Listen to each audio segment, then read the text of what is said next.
Captain Daniel Curtis stood in the corridor outside the medical wing of Station Horizon, waiting for his orders. He was a soldier, not a nurse. He had spent 15 years protecting human interests across 3 star systems. He had fought in the Kepler Colony Wars. He had led teams through asteroid fields and negotiated with hostile alien traders. But nothing in his service record had prepared him for this. Commander Harper appeared from around the corner, moving fast. She looked tired. The peace talks with the Dominion had been going on for 6 months. 6 months of tension. 6 months of wondering if humanity would be destroyed or saved. "Curtis," she said, stopping in front of him. "You got the briefing?" "Some of it," Daniel said. "There's an alien queen on this station. She's injured. I'm supposed to care for her." "That's what I understood." "That's correct," Harper said. "Her name is Kesvara. She's from the Dominion. Her ship was attacked 3 days ago. We don't know who attacked it. The Dominion says it was enemies of peace. They want her protected. They won't trust their own people with her care. They say they fear more attacks." Daniel nodded. This made sense. The Dominion had enemies across the galaxy. That was what happened when you ruled thousands of worlds. "Why me?" he asked. "Your psychological evaluation scores are the highest we have," Harper said. "You handle stress without breaking. You think clearly when things go wrong. You respect authority, but you don't follow orders blindly. And you have experience with non-human communication. That matters. What's she like?" Daniel asked. Harper paused. She looked uncomfortable. "That's the thing. We don't have much information. The Dominion hasn't shared details. What we know is that she's injured and angry. She's also dangerous. She has sharp edges on her body. She's made that clear. Several medical staff have been cut just trying to help her. She told us she would only accept care from a human male with military training." "Why a male? Why military training?" "We don't know," Harper said. "Maybe she respects strength. Maybe she thinks a soldier will understand her." The Dominion Council seemed to think this was a reasonable request. "So here we are." Daniel took a breath. "When do I start?" "Now," Harper said. "She's in Medical Bay 7. Dr. Patel will brief you on her injuries. Don't get too close at first. Learn her movements. The translation device on her wrist will help you understand her. She can understand human speech without it, but she prefers to speak through the device." They walked together toward Medical Bay 7. The station was busy. Dominion representatives walked past them. They were tall beings made of something that looked like crystal or metal. They moved with a grace that suggested they were not like humans at all. Some had multiple limbs. Some had appendages that seemed to serve no clear purpose. One had eyes that looked like nothing on Earth, but Kesvara was different. When Daniel entered the medical bay, he saw her immediately. She lay on a reinforced medical table that had been specially built for her size. She was larger than the other Dominion beings Daniel had seen. Her body was sharp and angular, covered in what looked like dark crystalline surfaces that caught the light. Her edges were not smooth. They were edges like broken glass or sharpened stone. Some areas of her body seemed to pulse with a faint blue light. There were damaged sections where her crystalline surface had cracked or shattered. Medical patches covered some of these wounds. Her eyes were closed, but they opened the moment Daniel entered the bay. They were not eyes like human eyes. They glowed with a pale gold light. They looked straight at him, and Daniel felt something in his chest tighten. This being had seen things he could not imagine. This being had power he could not measure. Dr. Patel was standing near the medical table, keeping her distance. She looked relieved to see Daniel. "Captain," she said quietly, "thank you for coming. She's stable now, but her injuries are severe. The crystalline structure of her body is partially shattered. We've done basic repairs, but she needs rest and careful handling.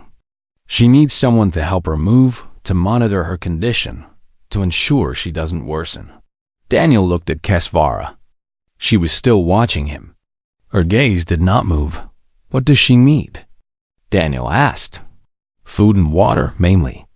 Her physiology is different from ours, but she can consume nutrients from standard meal rations. She needs her injuries monitored. She needs rest. And she needs not to be afraid that someone will hurt her while she's weak. Daniel understood. The queen was vulnerable. In her world, vulnerability meant death. He stepped forward, slowly, showing his hands empty. He kept his movements smooth and predictable. My name is Daniel Curtis, he said clearly. I'm assigned to care for you. I'm not here to hurt you. I'm here to help you recover. The translation device on Kesvara's wrist glowed. It spoke in a voice that was not quite human.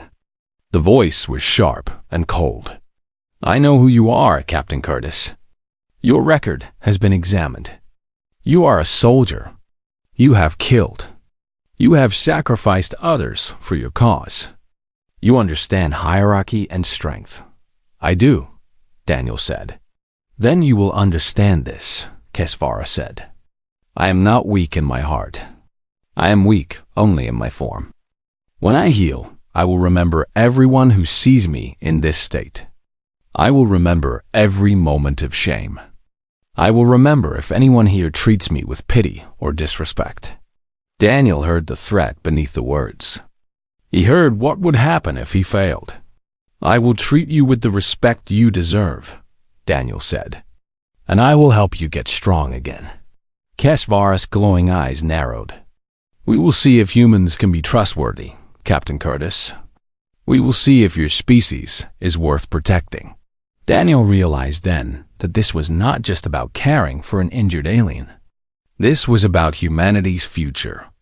The Dominion would judge all of humanity based on how he treated one queen. The weight of that knowledge settled on his shoulders like a physical thing. He pulled up a chair next to the medical table, keeping a respectful distance from Kesvara's sharp edges. We'll start whenever you're ready, he said in that moment. The real test began. 3 days into his assignment, Daniel understood that his military training had not prepared him for this. Kesvara was not a soldier following orders. She was not a diplomat choosing words carefully. She was a being of pure will and intelligence, and she did not tolerate mistakes. His first major error happened on the morning of the second day.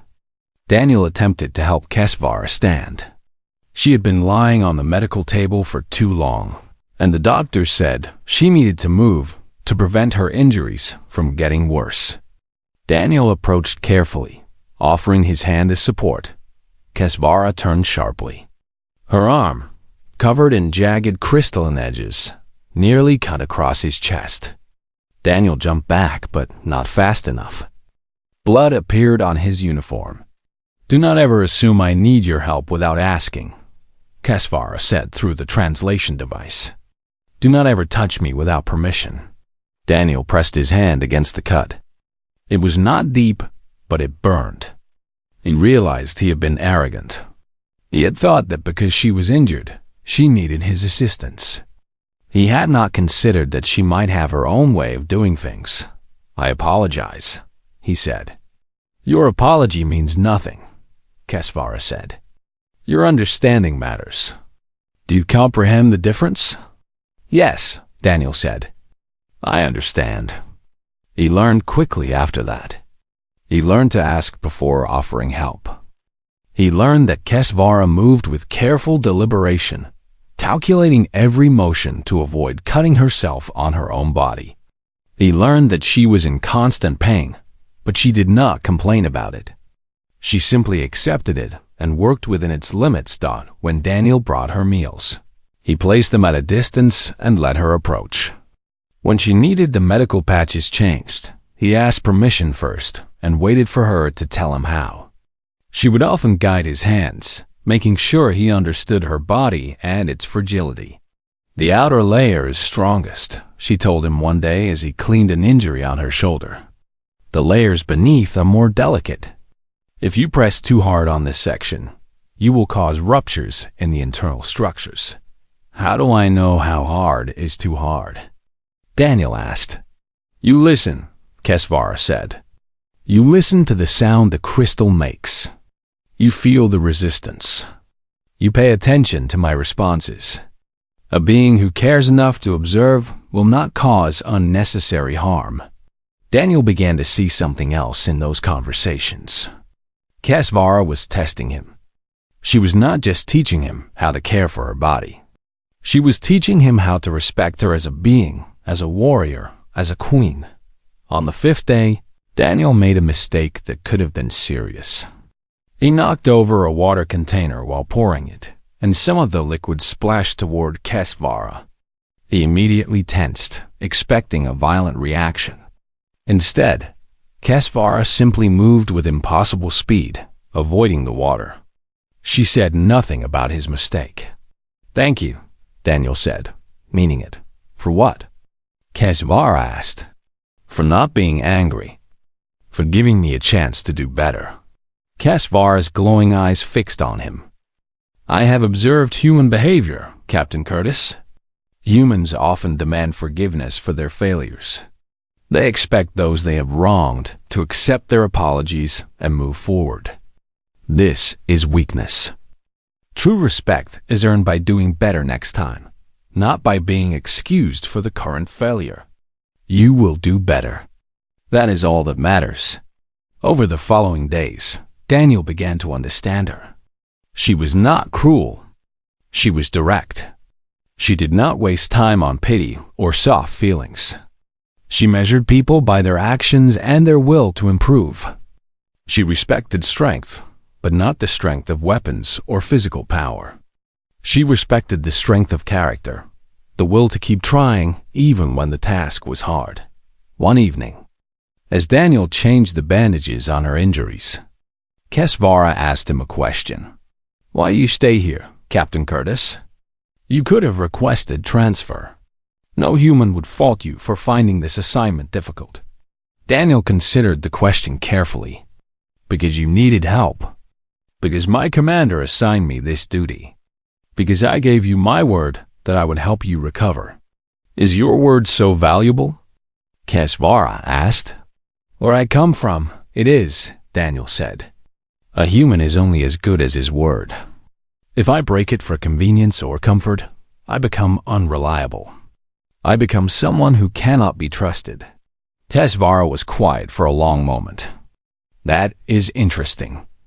The Dominion has not encountered this concept in many species. Most beings keep their word only when it benefits them. Most beings abandon their commitments when the cost becomes too high.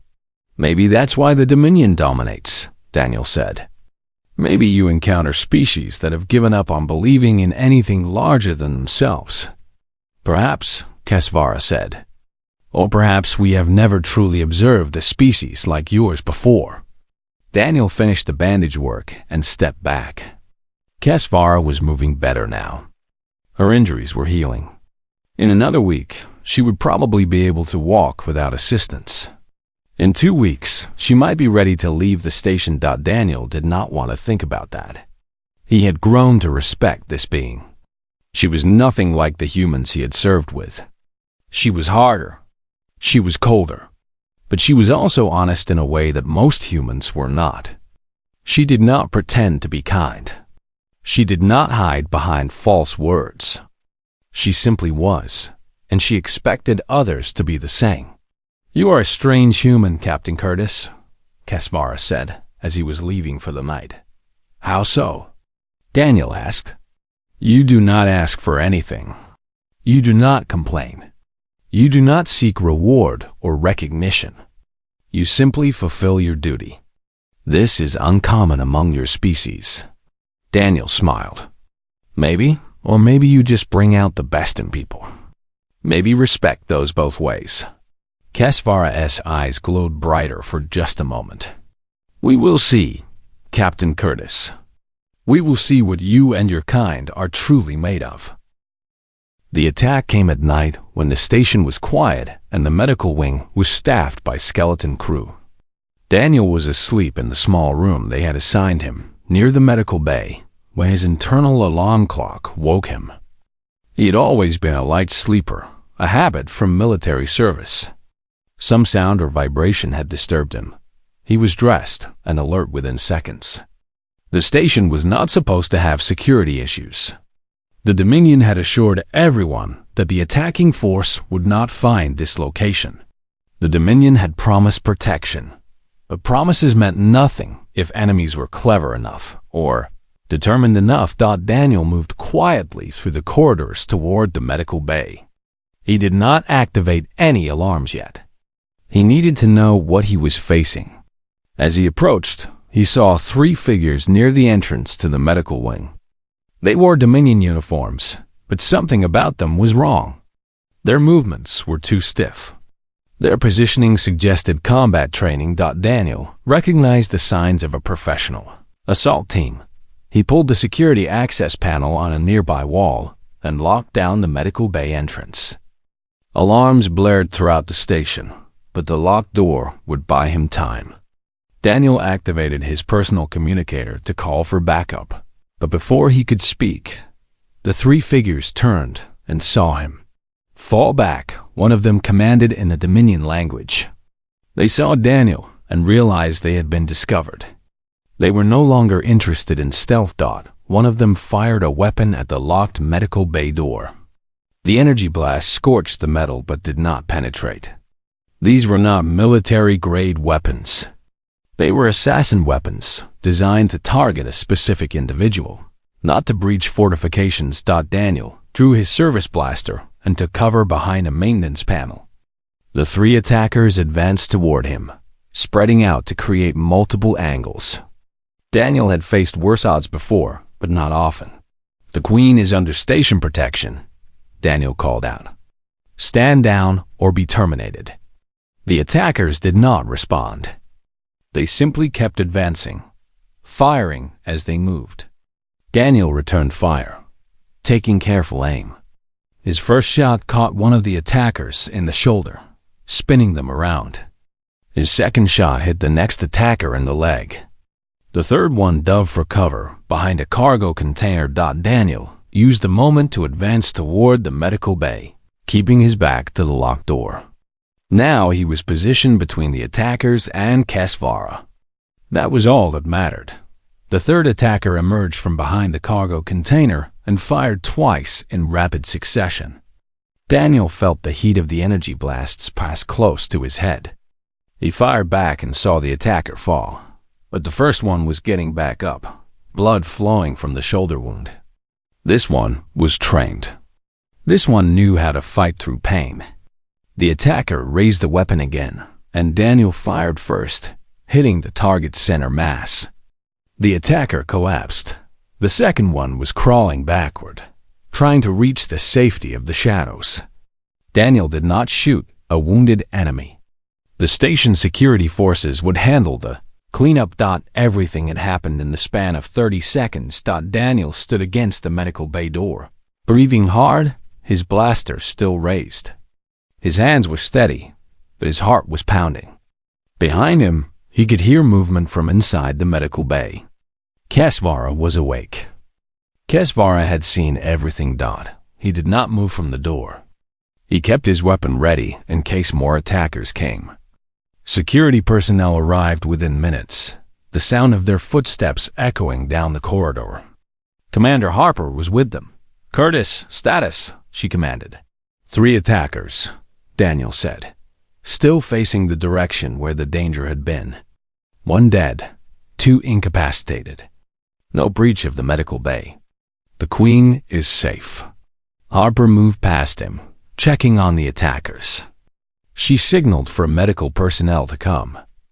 Then she opened the medical bay door and looked inside. Daniel turned to see what Kesvara's reaction would be. The alien queen was standing at her medical table, still wounded, still weak, but watching everything with those glowing gold eyes. She was looking at Daniel. "You protected me," she said through the translation device. Yes, Daniel said. That's my duty. No, Kesvara said, and something in the translated voice sounded different. Something that might have been emotion. Duty would have been to call security and stand aside. Duty would have been to let others handle the threat. You chose to stand alone against attackers who outnumbered you. You chose to risk death to keep me safe. Why would you do this? Daniel lowered his weapon. Because you matter. Because I gave you my word that I would help you recover. Because protecting someone is more important than protecting yourself. Commander Harper looked between them, clearly understanding that something significant had just happened, even if she did not understand the exact nature of it. We need to move her, Harper said to Daniel. We need to get her to a safer location on the station. No, Kesvara said loudly, the translation device amplifying her voice. I will remain here. Captain Curtis will continue to guard me. No one else. Harper's eyebrows rose. She looked at Daniel, who simply nodded. If that's what the Queen wants, Daniel said after Harper left with her security team. Daniel stayed inside the medical bay with Kesvara. He remained alert, his weapon ready, but he stood beside her medical table rather than outside the door. You could have been killed, Kesvara said. Yes, Daniel said. And you understood this. You understood the probability of death, and you stood against those attackers anyway. Yes. Kesvara made a sound that might have been laughter in her own language. You are not like other beings the Dominion has encountered. You are something different. Your species is something different. Daniel said nothing. He simply remained at his post, alert for any further threat, knowing that something between him and the alien queen had fundamentally changed. Kesvara's injuries healed faster after the assassination attempt. Daniel noticed that she moved with more determination, as if the attack had given her purpose. She spent less time resting and more time talking, asking questions about humanity and about Daniel's own life.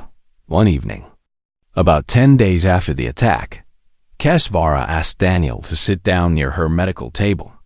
There was something different in her tone. The sharpness was still there, but underneath, it was something else. Something that Daniel did not have a word for. I need to tell you something, she said through the translation device. Something that is not in any official report. Something that only the Dominion Council knows. Daniel sat down. I'm listening. I was not sent here only to negotiate peace, Kesvara said. I was sent here to evaluate your species, to determine whether humanity deserves to survive or whether you should be conquered and absorbed into the Dominion. Daniel had suspected something like this, but hearing it stated directly was different. It meant his every action, his every interaction with Kesvara had been a test. And what have you concluded? He asked. I concluded that you are dangerous, Kesvara said. Not because of your weapons. Your weapons are primitive.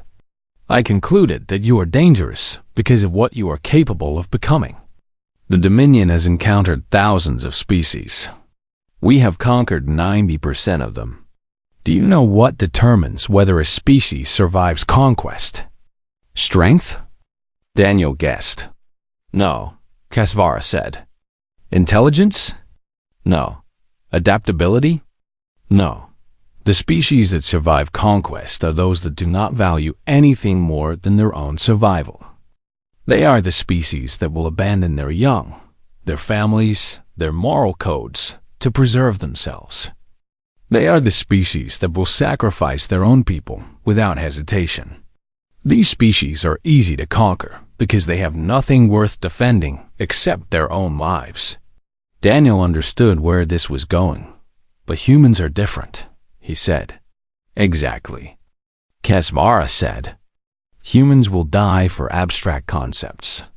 You will die for honor. You will die to protect strangers. You will die to keep your word. I have read your history. You have wars that last generations. You have killed millions of your own kind over ideas. This is insanity to the Dominion. This is weakness. But you think it's something else, Daniel said. I know it's something else, Kesvara said. I have lived for more than 800 of your years. I have served the Dominion Council for 300 of those years. I have never seen a species with the capacity you have for sacrifice. When you stood against those assassins, you were not acting rationally. No rational being accepts death to protect a stranger. No rational being chooses duty over survival. Yet you did this without hesitation. Daniel said nothing. The Dominion Council voted. Kesvara continued. The vote was to classify humanity as a threat and to move for immediate conquest. I was the only dissenting voice. They did not understand why I disagreed. They said that any species willing to die for meaningless reasons would be easy to control through fear. What changed their minds? Daniel asked. Nothing, Kesvara said. They've not changed their minds. But I have the authority to delay a conquest vote for one rotation of your Earth around your sun. 1 year. In that time, I can gather evidence that humanity has something the Dominion does not. Something that the Dominion needs. What is that? Daniel asked, although he thought he already knew. The will to create something greater than yourself, Kesvara said. The ability to care more about others than about power. The strength to choose mercy instead of victory. These are not weaknesses, Captain Curtis. These are the foundation of civilizations that last. The Dominion has lasted 10,000 years, but we are hollow. We consume and conquer, but we do not build. We do not love. We do not sacrifice for anything except the continuation of the Dominion itself. We are becoming weak in ways that no external enemy can exploit. Daniel leaned forward. So you want me to help you prove that humanity should be protected? I want you to help me understand why you and your kind do what you do, Kesvara said. The Council will not listen to me unless I can explain this in terms they understand. They will not accept philosophy. They will only accept logic. Help me find the logical foundation for human behavior. Help me prove to them that protecting humanity is in the Dominion's best interest. Over the next week, Daniel and Kesvara talked through the nights. Daniel shared stories from human history. He told her about the people who had given everything for causes they believed in. He told her about the families that protected each other across wars and generations. He told her about the strangers who had risked their lives for other strangers. Kesvara listened and asked questions. She pushed Daniel to explain why these actions made sense. She demanded logic where Daniel offered sentiment. But slowly, she began to build a framework that the Dominion Council might understand. You see, she said one night, a species that will sacrifice for each other, that will trust each other, that will create bonds stronger than individual survival. Such a species will advance further and faster than one based on fear and control. The Dominion has conquered territory, but we have not conquered the universe. Your species, in the brief time you have existed, has shown more capacity for growth than any species I have observed. Then you think the Council will listen? Daniel asked. No, Kesvara said. But I think I can present them with evidence they cannot ignore. And I think your actions will continue to provide that evidence. When Kesvara stood for the first time without assistance, Daniel was there. She was still weak, but she was mobile. She looked at Daniel with those glowing gold eyes and said something that had no translation from her language. What does that mean? Daniel asked. There is no human word for it, Kesvara said. It means something between respect and kinship. Something between admiration and affection. It is a feeling the Dominion no longer experiences. Maybe that's why you're different from them, Daniel said. Perhaps, Kesvara agreed. And perhaps that is why your species deserves the chance to prove what you can become. 2 weeks later, Kesvara was strong enough to travel. The Dominion sent a diplomatic vessel to transport her to the council chambers at the center of their empire. The council chambers existed on a world that orbited a star in a region of space that humans could not safely reach with current technology. Daniel was assigned to accompany Kesvara and serve as her advisor, a position that made Commander Harper nervous, but that Kesvara absolutely insisted on. "He will speak for humanity," Kesvara told the station commander. "He will help the council understand what we have learned." The journey took 3 weeks through Dominion space. Daniel saw worlds and structures that made Earth's greatest achievements look primitive. He saw artificial planets that were cities unto themselves. He saw ships larger than human nations. He saw the true extent of the Dominion's power. But he also saw something else.